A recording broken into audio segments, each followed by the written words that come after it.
야곱과 그의 가족이 이 삼촌 라반의 집에서 밧단 아람에서 떠나서 가나안 땅으로 지금 향하고 있는 중이었죠.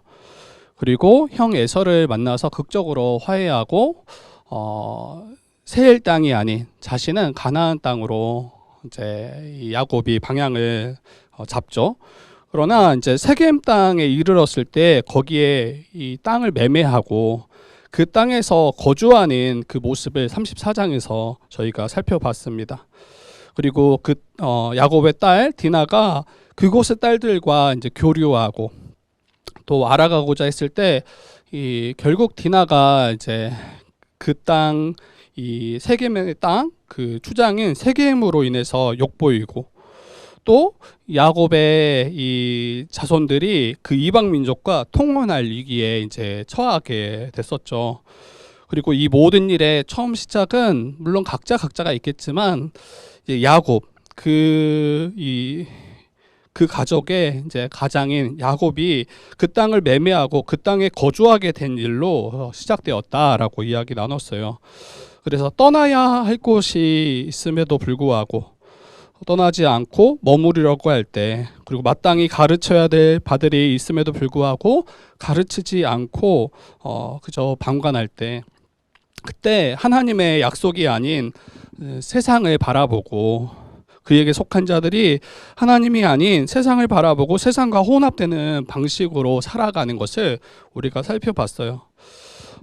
분명히 약속의 땅 가나안을 향해서 가고 있었는데 어느 순간 세겜에 그냥 머무르고 안주하는, 왜 그러한가 우리가 살폈을 때 이 세겜 땅도 가나안 안에 있는 땅이라고 했어요. 그리고 그 땅에 이제 거할 때 마치 하나님이 약속하신 그곳에 이르렀다라고 아마 여겼던 것 같아요. 그러나 그곳은 하나님이 원하시고 바라신 곳이 아니었죠. 더 나아가야 되는 측면이 분명히 있다. 그래서 우리 모든 성도들이 이 교회에 출석하는 것, 그리고 우리가 어떤 종교 행위하는 것에 머무르지 마시고 정말 하나님이 저와 여러분들에게 또 우리 주의특교에게 바라시고 원하시는 그 자리까지, 그 말씀의 자리 또 순종의 자리까지 나아가고 있는가, 이것을 우리가 살폈습니다. 그리고 그의 자녀들은 결국에는 세상의 방식을 따라 이 일들을 처리하죠. 이제 분을 감추지 않고, 그리고 더 악하게 돌려주고, 이게 이제 세상의 방식을 따르는 일이었는데 여기에 이제 야곱은 전혀 개입하지 않죠. 그리고 그 모든 일들이 그 세겜 땅의 모든 남자들을 다 죽이고 나서, 그리고 그 땅에 이제 여인들을 다 취하고 나서 모든 물건을 노력하고 나서 그때 야곱이 자기 두 자녀 그 레이와 시므온에게 어찌 너희들이 이렇게 행했느냐, 그러면서 너희들로 인해서 내가 해를 당하게 생겼다, 나의 집이 망하게 생겼다, 도리어 이제 그 책임을 그들에게 전가하는 것으로 이 34장이 마무리가 됩니다. 오늘은 이 35장을 좀 이어서 살필 텐데 지금 상황이 어떠냐면, 지금 야곱이 거하는 그 주변에 있는 모든 족속들이 이제 곧 일어날 이 상황인 거예요. 다들 일어나서 자기 어찌 보면 이웃인 이 세겜 땅 사람들을 크게 해했던, 정말 말도 안 되게 잔혹하게 해했던 그 야곱과 그의 자녀들을 멸하는 게 지금 흐름입니다. 그때 하나님께서 35장 1절에 나타나셔서 말씀하십니다. 뭐라고 말씀하시냐면, 하나님이 야곱에게 이르시되 일어나 베델로 올라가서 거기 거주하며 내가 내 형 에서의 낫을 피하여 도망가던 때에 내게 나타났던 하나님께 거기서 제단을 쌓으라, 이렇게 말씀합니다. 지금 야곱과 그의 집의 상태는 여러분 엉망진창이에요. 아버지도 아버지로서의 역할을 잘 하지 못하고, 자녀들은 말할 것 없이 정말 지금 다 무너져 있는 거죠. 딸 디나뿐 아니라 자기 아들들조차도 다 무너져 있는 상태입니다. 제가 만약 하나님이었더라면 야곱을 되게 뭐라고 했을 것 같아요. 지금까지 너를 위해서 애쓰고 힘쓴 것이 얼만데 여전히 지금 이러고 있나, 도리어 이렇게 좀 책망했을 것 같아요. 더 이상 너를 위해서 내 시간, 내 에너지를 쓰는 게 너무 아깝다. 도리어 이런 마음으로 그에게 다가갔을 것 같아요. 그리고 실제로 이제 버려두신다고 할지라도 야곱의 입장에서 뭐 무슨 말을 할 수 있겠습니까? 그런데 하나님께서 야곱에게 나타나셔서 세겜 그 땅을 떠나서 베델로 올라가라. 그리고 거기 거주하라. 여러분, 이 말씀이 무엇을 의미합니까? 주변 인근에 있는 족속들로 인해서 너가 멸함받지 않을 거다라는 걸 이야기해요. 그 세겜 땅을 떠나서 베델로 올라가서 내게 제단을 쌓고 예배하라, 이렇게 명하신 것 자체가 지금 너희가 멸함을 받는 것이 아니라 다른 길을 보여주시고 피할 길을 보여주시는 장면입니다. 하나님께서 올라가라 명하신 그 베델이 어떠한 곳인지도 또 알려주시죠. 형 에서, 그것도 자기가 속여서 위험을 자처했던 일이었잖아요. 그래서 밧단아람 자기 삼촌 라반을 찾아 떠났던 길이었는데 그 베델이라는 그곳에서 하나님은 이 야곱을 만나 주시고 거기에 꿈속에서 하늘 사닥다리를 그곳까지 내려주셔서 거기 천사들이 오르락 내리락 하고 그러면서 내가 그 자리에 너와 함께 하겠다라고 약속하시는 장면이 이 창세기 28장의 그 베델의 사건입니다. 이제 그 하나님을 다시 알도록 야곱에게 말씀하시는 거예요. 나는 여호와니 너의 조부 아브라함의 하나님이요 이삭의 하나님이라. 내가 누워있는 땅을 내가 너와 내 자손에게 줄 것이다. 모든 족속이 너와 내 자손으로 말미암아 복을 받을 것이다. 내가 너와 함께 있어서 어디로 가든지 너를 지킬 것이고 너를 이끌어 이 땅으로 돌아오게 할 것이다. 이 모든 것을 이루기까지 내가 너를 떠나지 않겠다. 이게 이 창세기 28장 에서를 피해서 떠나면서 주셨던 하나님의 약속이요, 하나님의 그 말이었어요. 여러분, 이 말씀 때문에, 이 약속 때문에 하나님은 여전히 신실하신 거예요. 지금 도리어 주변에 있는 족속들이 다 들고 일어나서 야곱의 자녀들을 다 멸하는 게 여러분 이게 더 맞는 것처럼 보여요. 아니, 이토록 말도 안 된 일을 행한 이들을 어떻게 가만히 버려둡니까? 그러나 하나님께서는 이제 그들을 긍휼히 여기시죠. 그리고 하나님이 아브라함과 이삭과 또 야곱에게 맺으셨던 그 약속을 끝까지 지키시고자 정말 일하시는 그 하나님을 우리는 마주하게 됩니다. 여러분, 야곱과 그의 집이 어리석은 일을 행했어요. 그리고 스스로 자처한 위험이었어요. 그러나 도리어 이 일을 통해서 하나님은 우리가 마땅히 나아가야 될 그 길을 보여주시고 또 그곳으로 우리를 이끌어 가시는 그 신실하신 하나님이 정말 야곱에게 지금 역사하고 계심을 우리가 다시 보는 거죠. 그리고 만약에 세겜 땅에 계속 머무르려고 만약에 야곱이 또 그의 자녀들이 그러했더라면 여러분 34장에 일어났던 그 정말 수치스럽고 비참한 그 일들이 계속해서 반복될 뿐이에요. 실제로는 야곱에게 속했던 자들 세상과 혼합되어 살아갈 뿐 아니라 언약 백성임에도 불구하고 하나님의 방식을 따라 행하는 것이 아니라 세상의 방식, 그 잔혹한 그 방식을 따라 행하면서 살아가는 그 악취를 내는 그 모습이 그가 계속 반복해 살아가는 모습일 뿐인 거예요. 그래서 거기에서 지금 벗어나라, 떠나가라고 우리에게 또 야곱에게 말씀하신 거죠. 여러분, 우리에게도 마찬가지입니다. 하나님이 우리에게 나아가라는 그 곳이 있어요. 그 자리가 있어요. 근데 그 말씀하시고 인도하신 곳으로 나아가지 않고 이 영적 세겜에 내가 안주하고 내가 거기에 족하다라고 여기는 그곳에 딱 머무르기 시작하면 여러분, 하나님이 허락하시는 그 참된 복과 그 안식에 우리가 거할 수 없죠. 그리고 내가 그 복과 안식을 나의 힘으로 얻고 누리려고 하겠죠. 그리고 결국 교회와 가정은 계속해서 세상과 혼합되어져 갈 것이고 세상과 같은 모습으로 변질되어 갈 것입니다. 분명 언약 백성이라는 정체성은 가지고 있으나 세상의 방식을 똑같이 따라 행하는 자신을 발견하게 될 거예요. 세상의 방식을 따라 속고 속이며 서로를 향해서 미워하고 다투고 불평과 원망을 쏟아내기를 여러분 쉬지 않을 거예요. 그러면서 다른 이들에게 책임을 전가하고 그들로 인해서 내가 망했다 이렇게 도리어 소리치며 살아가게 되겠죠. 하나님의 백성으로서의 거룩함도 다 잊어버리고 그 존귀하고 영광스러움도 다 잊어버린 채 그냥 세상의 그런 자들과 거의 다르지 않는 삶을 살아가게 될 것입니다. 그래서 주님께서는 야곱에게 일어나라 라고 이야기해요. 일어나라, 베델로 올라가라 라고 말씀하시죠. 내가 너를 만났던 그곳, 내가 너를 위해서 정말 약속했던 그곳. 이 3절에 보면 굉장히 감동적이에요. 우리가 일어나 베델로 올라가자.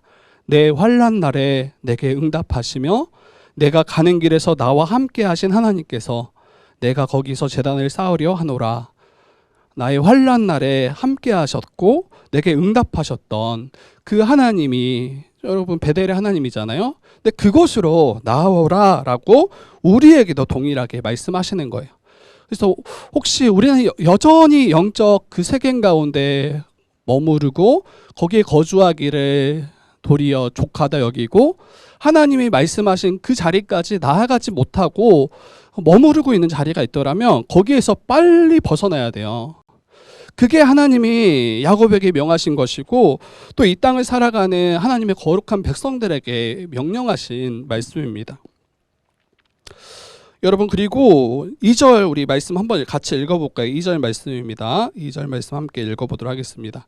시작.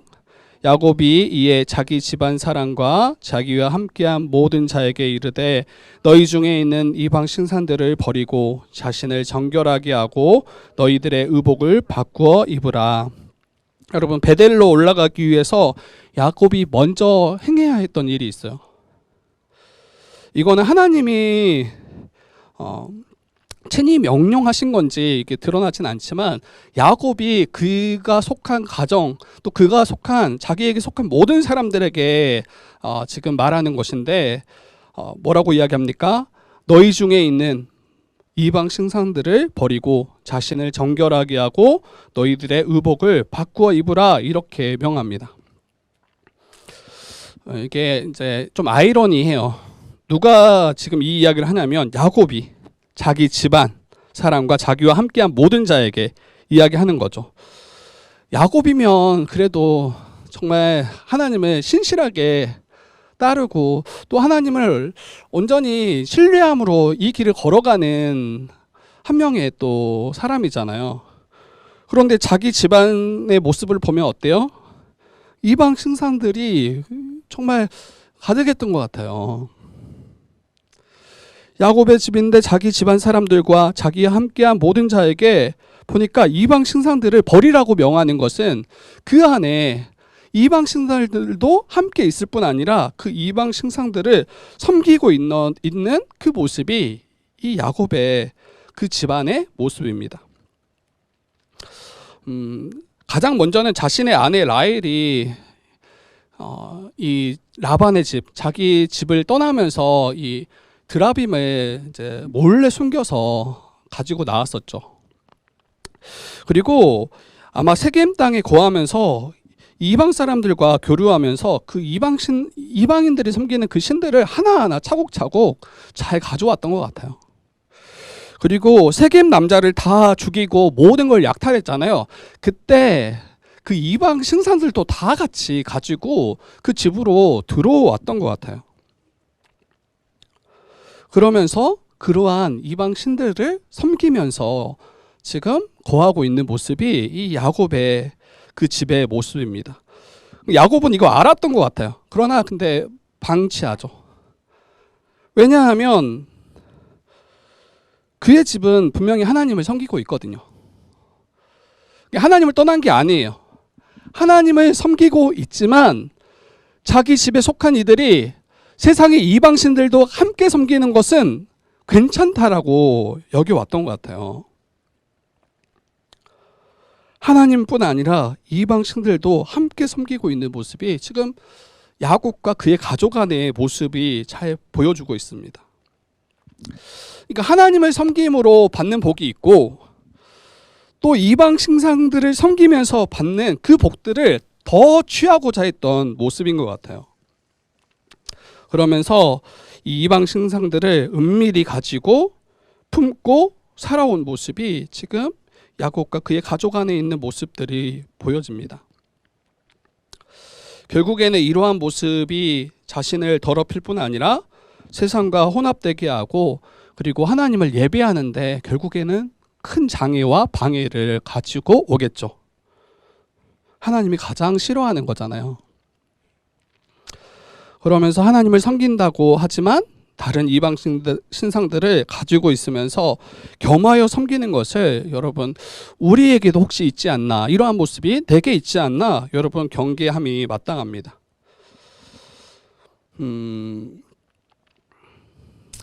여러분 이 영적인 세겜을 떠나서 하나님이 베델로 부르신 것은 제단을 쌓고 거기에서 하나님을 참되게 예배하도록 부르신 거예요. 야곱을. 네, 예배하기 위해서 반드시 우리가 먼저 선행돼야 될 그 일이 뭐냐면 이 세상의 헛된 우상들을 버려야 하는 거죠. 하나님이 아닌 다른 것을 더 사랑하는 것, 하나님이 아닌 다른 것을 더 의지하며 따르며 나아갔던 것, 그것을 내어버리고 자신을 죄악에서 깨끗하게 하고 또 하나님의 거룩한 백성으로서 합당한 옷을, 그 의복을 바꾸어 입고 하나님을 예배하러 나아가야 되는 거예요. 그때 하나님을 참되게 예배할 수 있고 그때 하나님께서 그 예배를 기뻐하시고 영광 받으실 것이기 때문입니다.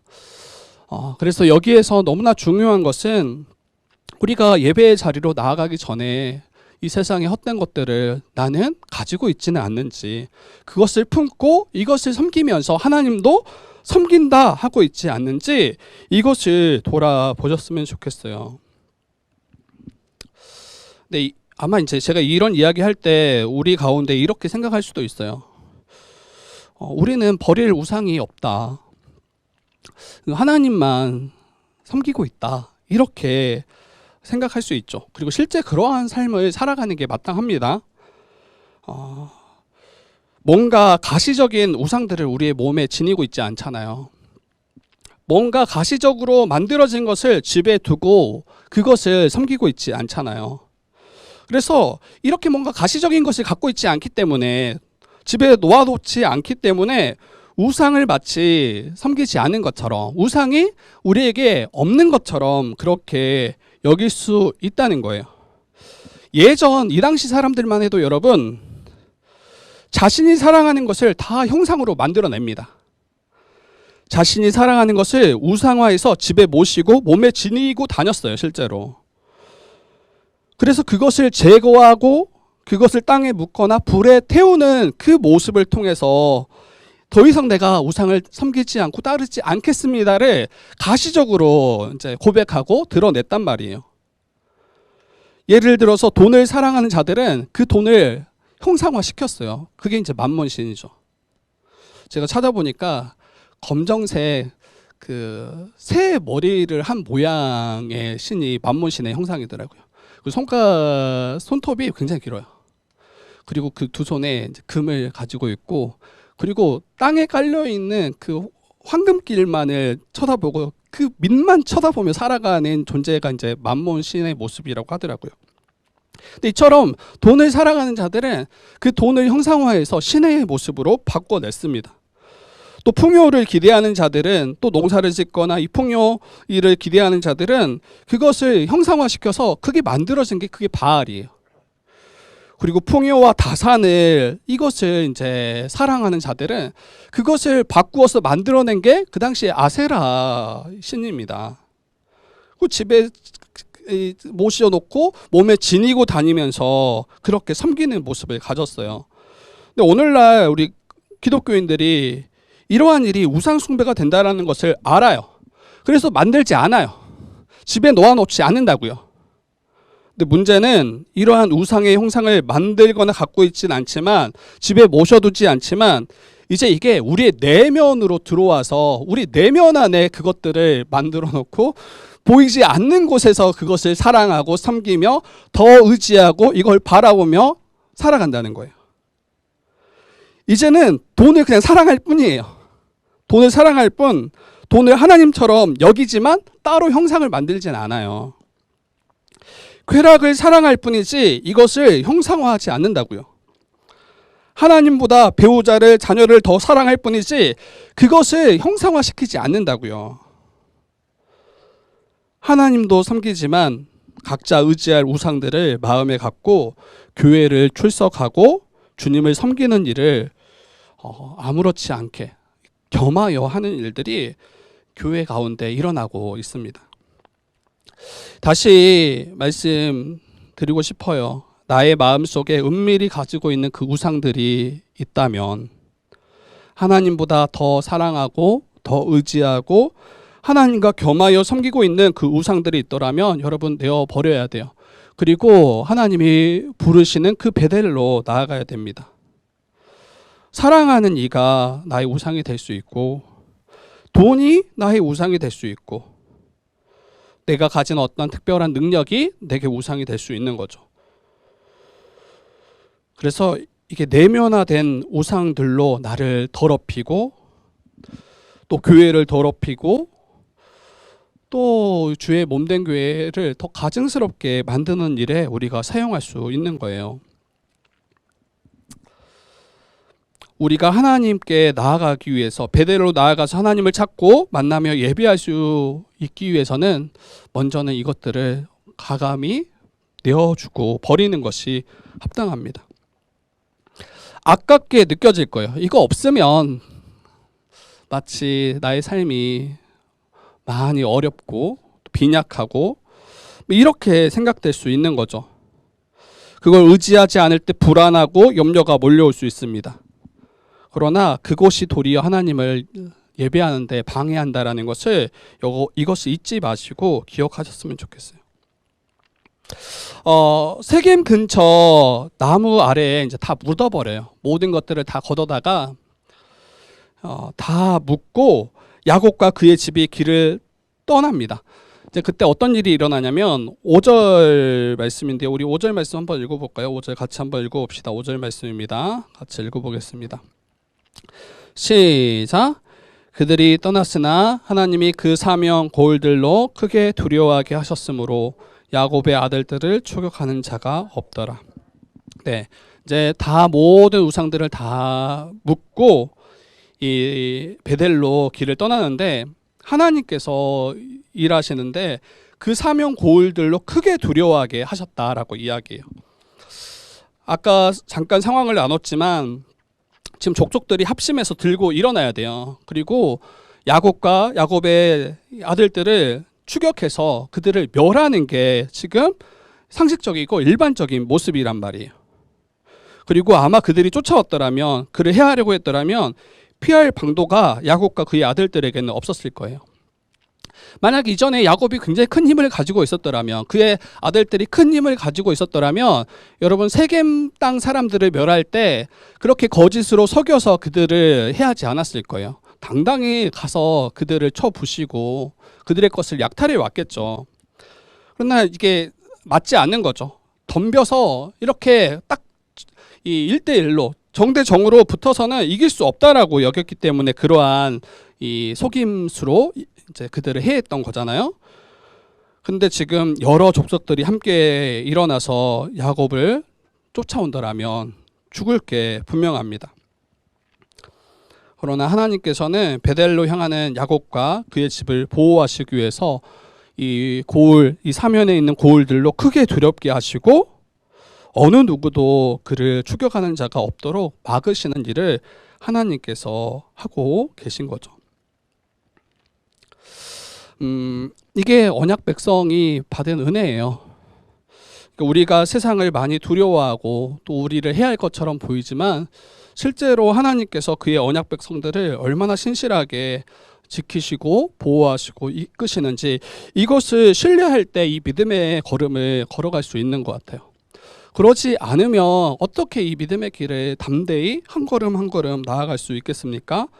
충분히 두려워할 만한 상황 가운데 놓였다 할지라도 그 베델의 하나님이 나의 하나님임을 믿을 때 그분의 말씀을 따라 순종함으로 나아가는 것이 이것이 우리에게 참된 복임을 믿을 때 그리고 반드시 그러한 하나님께서 우리를 지키시고 보호하시고 신실하게 인도하신다는 것을 믿을 때 그때 이 걸음을 뛸 수 있는 거죠. 그리고 하나님이 우리에게 원하시는 그 베델로 올라갈 수 있는 것입니다. 그래서 여러분 세상이 우리를 굉장히 두렵게 할 거예요. 이렇게 해도 괜찮나. 다른 세상 사람들은 이 자기의 어떤 안위를 위해서 이것도 준비하고 저것도 준비하고 뭐 여러 가지 방법과 또 여러 가지 그러한 답들을 구하잖아요.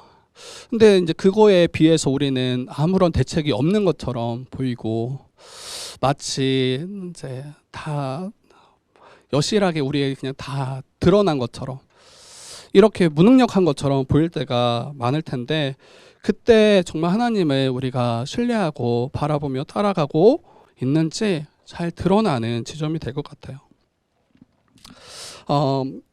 9절에 한번 말씀 볼 텐데 9절 말씀 보면 야곱이 밧단 아람에서 돌아오매 하나님이 다시 야곱에게 나타나서 그에게 복을 주셨다라고 말합니다. 분명히 이전에 가나안 땅으로 돌아왔었어요. 세겜이 가나안 땅이라고 했잖아요. 그러나 하나님께서 뭐라고 말씀하시냐면 베델에 이르렀을 때 그리고 그곳에서 제단을 쌓을 때에 이제 돌아왔구나라고 이야기하는 거예요.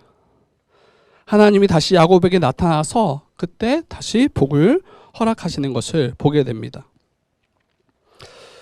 세겜에 있을 때는 돌아왔다라는 언급이 없었어요. 그러나 하나님이 약속하신 말씀하신 그곳에 나와서 하나님을 예배하기 시작할 때 이제 네가 돌아왔구나 이렇게 말씀하신다는 거예요.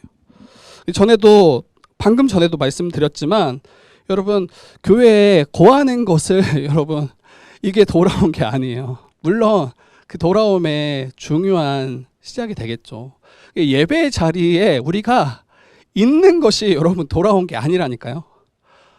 우리가 뭔가 종교 활동을 하고 봉사 활동하는 게 그게 돌아온 게 아니에요.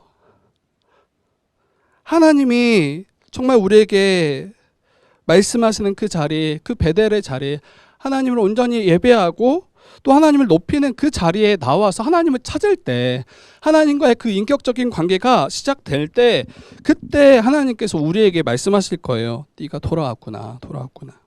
32장에서 또 보면 여러분 그때 이름을 바꾸잖아요. 그런데 오늘 말씀 10절에 보니까 또 이름을 이야기하십니다. 우리 10절도 한번 같이 읽어봅시다. 10절 말씀입니다. 같이 읽어봅시다. 10절입니다. 시작.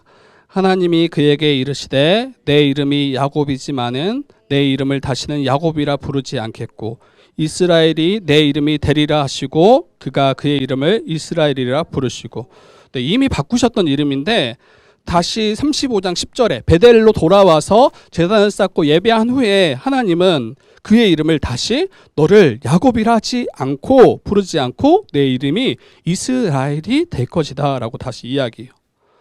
이것도 마찬가지예요.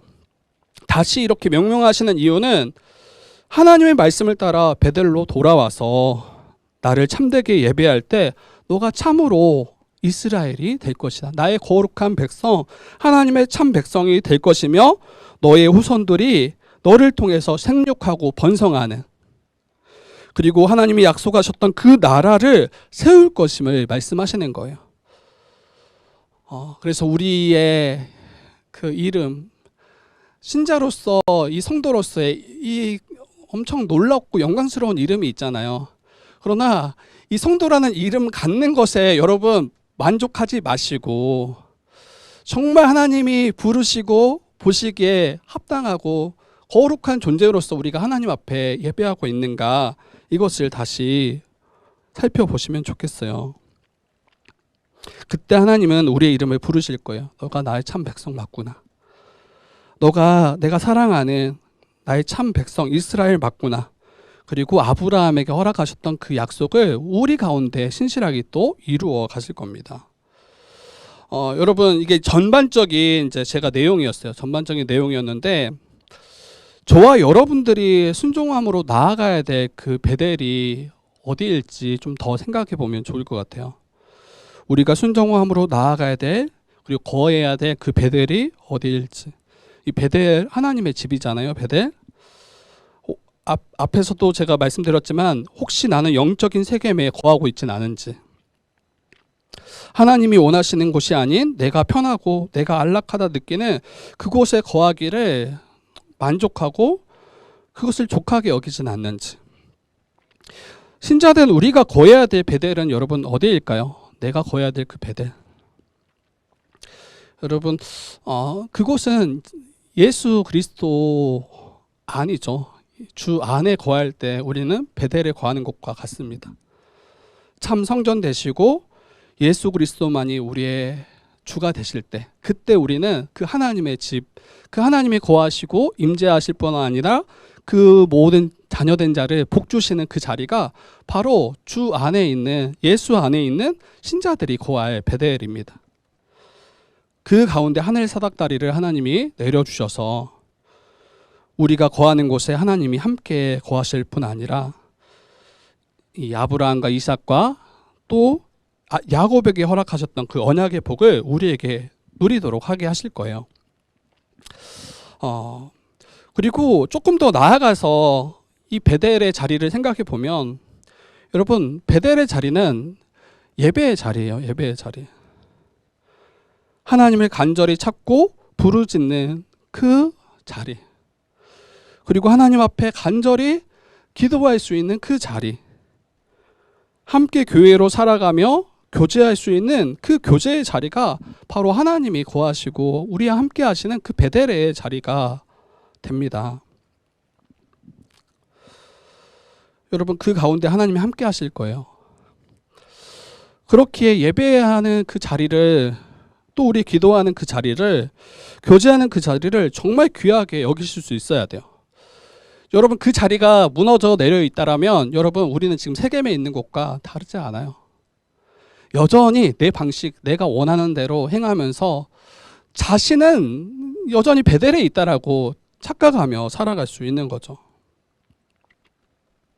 예배 가운데 하나님께 드리는 우리의 찬양을 우리가 얼마나 힘을 다해 하나님을 찬양하고 있는지, 기쁨과 감사로 우리가 예배하고 있는지, 이 주일에 드리는 이 한 번의 예배를 위해서 얼마나 힘써 준비하고 있는지, 예배 가운데 선포되어지는 이 말씀을 얼마나 듣기를 힘쓰고 있는지. 여러분 말씀을 듣지 못하고 말씀을 집중하지 못하고 또 들었는데 잘 이해하지 못하는 자리에 있더라면 여러분 그 자리가 세겜일 가능성이 커요. 자신이 세겜에 있음에도 지금 그러하지 않다라고 여기는 것도 이거는 이제 더 큰 일이 되겠죠. 여러분 세겜에 있을 때 하나님이 말씀하시잖아요. 일어나 함께 베델로 올라가라 이렇게 말씀하시잖아요. 근데 그 말씀조차도 듣지 못하고 있어 버리면 어떻게 그 세겜을 박차고 나올 수 있겠냐고요. 무엇을 깨닫고 돌이킬 수 있겠냐고요. 성도들이 사랑으로 교제하며 사랑으로 권면함이 없더라면 여러분 그 자리가 세겜의 자리예요. 그렇기에 교회로서 함께 살아가는 것이 정말 중요합니다.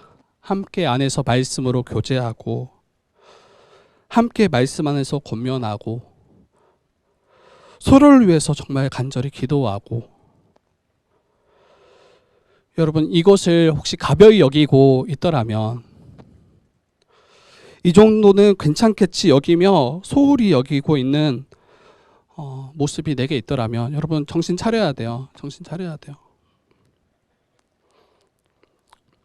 그래서 예배 시간이 정말 중요합니다. 예배 시간이 정말 중요하고, 그리고 우리 금요일 날 그 강좌 시간도 정말 중요하고, 뭐 안 중요한 게 없어. 강좌 이후에 기도하는 시간도 정말 중요해요. 실제로 우리가 서로 한 몸임을, 한 가족임을 정말 믿고 함께 서로를 위해서 기도할 수 있는 시간이잖아요. 물론 각자 기도하겠지만.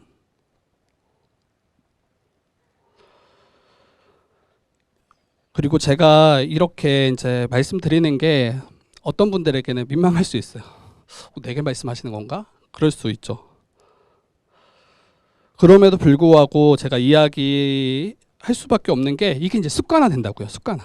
그냥 딱 굳어져요. 그래서 그렇게 살아가는 게 이제는 전혀 상관이 없어. 너무 오랫동안 그렇게 살아왔기 때문에 그냥 그렇게 살아가는 게 편하고, 그리고 그걸 더 이상 어느 누구도 간섭하지 않죠. 거기서부터 이제 교회가 약해지고 교회가 복음 아닌 세상 방식을 따라가는 그 길이 됩니다.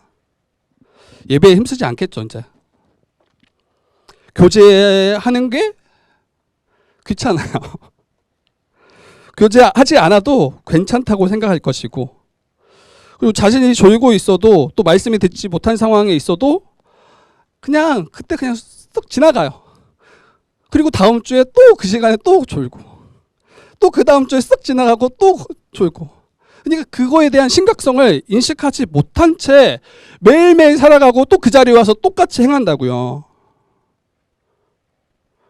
성도가 함께 교제하는 그 일들도 마찬가지예요. 그냥 매 순간에 이제 따분한 일로 여길 것이고, 그 일을 위해서 힘쓰지 않는 분들도 있을 거예요. 제가 왜 이렇게 이야기하냐, 다시 이야기 드리지만 여러분, 그 자리가 세겜이기 때문이에요. 그 자리를 벗어나서 베델로 올라가야 하기 때문이에요. 여러분, 식사를 안 먹으면 우리는 배고프죠. 배고프고, 그리고 여러 끼를 안 먹으면 어떤 일을 행할 수 있는 에너지가 없어요. 그리고 지속적으로 양식을 공급받지 않으면 무기력해질 뿐 아니라 결국에는 생명을 잃는 데까지 나아갑니다. 근데 여러분, 신자에게 양식은 말씀이잖아요. 근데 그 말씀, 영의 양식도 마찬가지예요. 이 생명의 양식을 채우지 않고 먹지 않는다면 여러분, 결국에는 영적으로 배가 고프겠죠. 그리고 어떤 일을 행할 에너지도 우리에게 없겠죠. 그리고 이걸 지속적으로 먹지 않으면 무기력해지겠죠. 그리고 우리의 영혼이 마치 세상에서 구원받지 않은 불신자들과 같은 그러한 상태로 놓여지게 돼요. 예배의 기쁨이 없고, 왜 예배해야 되는지도 모르고, 더 이상 기도하지도 않으며 말씀의 은혜를 사모하지도 않고 성도의 교제를 누리지 않습니다. 결국 서서히 무너져 내려가고 교회는 세상과 크게 다르지 않는 모습으로 드러나게 될 거예요. 근데 저와 여러분들이 그 일을 행하고 있을 수 있다는 거예요. 교회 안에서. 아니, 세상에서 그 일을 행하는 거는 그래도 이해하겠어. 세상은 그러하니까. 근데 교회 안에서 그 일들을 내가 행하고 있으면서 이제 우리의 입술로는 난 교회를 사랑해, 난 교회를 세워가고 싶어, 난 교회를 주의 뜻에 합당하게 나는 그 일을 위해서 힘쓸 거야 하는데, 그 모든 삶의 방향은 그와 정반대로 교회를 세워가고 있더라면 여러분, 결국 그 교회는 약화될 게 뻔해요. 여러분, 하나님의 사람이라면 성령께서 계속 말씀하실 것을 기대해야 돼요. 그 말씀으로 나를 이끌어 주시기를 기대하셔야 돼요. 세겜에서 벗어나도록 계속 말씀으로 나를 이끌어 주시기를 기대해야 돼요. 하나님이 거하는 명하신 그곳에 나아가도록 내게 말씀하고 계심을 이걸 기억해야 돼요. 들어야 돼요. 그리고 그 앞에 순종해야 돼요. 그때 세겜을 벗어나서 하나님이 명하신 그 베델로 올라갈 수 있게 됩니다. 여러분, 내가 드리는 이 예배를 다시 한번 돌아봤으면 좋겠어요. 그리고 우리가 함께하는 그 교제를 다시 돌아봤으면 좋겠어요. 그리고 나는 혹시 하나님이 원하시는 그 방식과 그러한 모습이 아닌 다른 모습들로 내가 습관화되어 있는 게 혹 있지 않은지, 그리고 그러한 습관들이 있더라면 끊으셔야 돼요. 그게 생명의 자리라니까요. 이걸 인식을 못하는 것 같아요, 우리가. 그 말씀 듣는 자리가 생명의 자리라고 해도 여러분, 정말 여러분들에게 이게 여러분의 생명이 걸려 있다라고 정말 그렇게 여기는 그 일이 있더라면 여러분 어떻게 할 거냐는 거예요. 열일 제쳐놓고 전력을 다할 거 아니에요. 그 생명까지 안 가더라도 거기에 100만 원도 아니. 여러분 내가 볼 때 5만 원만 줘도 난리 날 거야. 그거 얻으려고 정말 제가 왜 이렇게 이야기하냐면 레크레이션 때 다 드러났어. 그 작은 어떤 보상과 그 승리를 위해서 얼마나 우리가 전력을 다해요. 그런데 지금 우리의 예배와 또 우리의 기도와 우리가 함께하는 교제의 자리가 생명의 자리고 이게 우리가 하나님의 복과 안식을 누리는 그 자리라고 이야기하는데도 거기에 대해서 눈 감고 거기에 대해서 듣지 않고 거기에 대해서 힘을 다하지 않는다라면 결과적으로는 안 믿는 거예요. 안 믿는 거예요. 그리고 여전히 내가 나로 이미 가지고 있는 그걸 가지고 그걸 의지해서 하나님께 나아가려고 하는 그 모습일 수 있습니다. 말씀을 마칠 텐데요. 우리가 벗어나야 될 그 세겜이 무엇인지 여러분 각자에게 다를 거예요. 우리가 버려야 될 그 이방 신상들이 무엇인지 여러분 생각해 보셨으면 좋겠어요. 그래서 세겜이 아니라 베델로 나아가서 하나님을 정말 참되게 예배하고 하나님의 거룩한 백성으로 하나님이 약속하신 그 하나님 나라의 그 모든 기업을 저와 여러분들이 다 풍성히 누렸으면 좋겠어요. 근데 그거 아니고서 다른 방식으로 얻을 수 있다라고 여러분 여기지 마세요. 그리고 너무 뭉뚱그려서 나는 예수를 믿습니다 이렇게 말하고 그치지 마세요. 물론 예수를 믿어야 그 안에 모든 게 있지만 그거 하나하나를 위해서 하나님이 공급하시고 말씀하시고 우리를 이끌어 가시는 그 생명의 말씀들이 곳곳에 있는데 그것들에 귀 기울이지 않고 귀 막고 듣지 않고 내 마음대로 행하고 있더라면 결국에는 그 예수가 우리의 주되심을 부정하는 것으로 나아가게 될 겁니다. 그래서 우리 모든 사랑하는 지체들이 세겜이 아닌 그 베델로 나아가서 우리의 모든 더럽고 추한 것들을 다 내어버리고 하나님 앞에 함께 서는 그래서 그 놀라운 복과 안식을 함께 누려가는 우리 모든 성도 되기를 주님의 이름으로 부탁드립니다.